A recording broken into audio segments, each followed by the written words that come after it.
Hannah, so I have to take one for the team. And in this case, it's my family, aka Team Levin. Last year, my brother went. Now it's my turn because my brother is in college, and he used some sort of flimsy excuse to get out of it, like an internship or studying for the LSAT or whatever.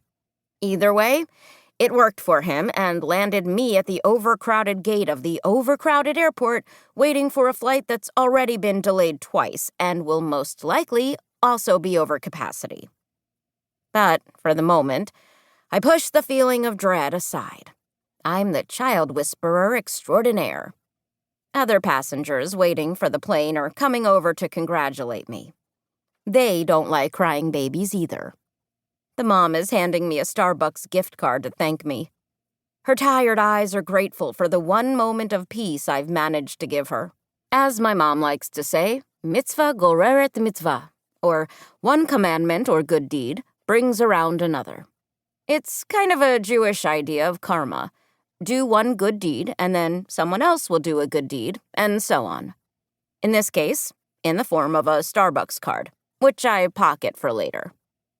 The cloying Christmas music is swelling in the airport around me, as tinsel on a fake tree waves in the breeze of the air conditioning. Despite the noise and crowds, it's actually pretty, for a moment. Maybe it's a sign that things won't be that bad in Texas.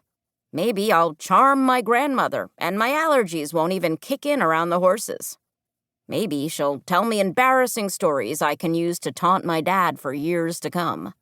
The doubts creep in, but I choose to ignore them. Until the little girl turns toward me, her eyes widening, her face reddening as her mouth opens wide, and she wiggles off my lap and starts to go toward her mom, who is looking in the opposite direction. I think Emma's going to start howling again, so I lean over. But as I do, she toddles back toward me like a less stable Frankenstein's monster. I reach out to steady her, but it's too late. The lid goes flying off her drink, which ends up spilling all over me like a thick shampoo. Remnants of some sort of kitty hot cocoa with whipped cream and peppermint topping are now covering my shirt like glittery, warm slime. I let out a shriek as the liquid drips down my front, right into my bra. I must have startled drunk Santa behind me because he stands up too quickly and trips over someone's luggage. I try to duck, but Emma's in the way, and before I know it, yep, worst case scenario. I'm on the sticky floor of the airport. On my butt. On what looks like a puddle of beer. It's beginning to look a lot like Christmas, someone says under their breath, chuckling. Crap, it sure is. Just like in one of those fast-forward time-lapse videos, everything starts moving really quickly. The mom is absolutely horrified and grabs Emma, who cries again because she wants to stay with me. Other passengers scurry away after handing the mom and me bottles of water, napkins, wet wipes, and everything else they could possibly think of, other than my dignity. That's long, long gone. The damage is done. Of course, my luggage is checked because it was too big to fit overhead. I only have my backpack and don't have any clothes in it.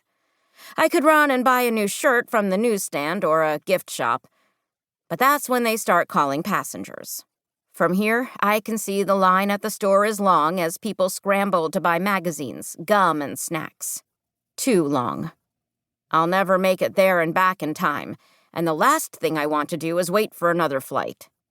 As if to take pity on me, a grandmotherly woman digs into her own carry-on and pulls out a red and green sweater and hands it over. Please take this. I have another one packed. It will be my Christmas gift to you. Her eyes twinkle over her small Mrs. Claus-like glasses, and I thank her multiple times. That is, until I unfold it and see the monstrosity in front of me. It's an itchy-looking bright green top with plastic bulbs hanging from a moose's antlers. It's 3D.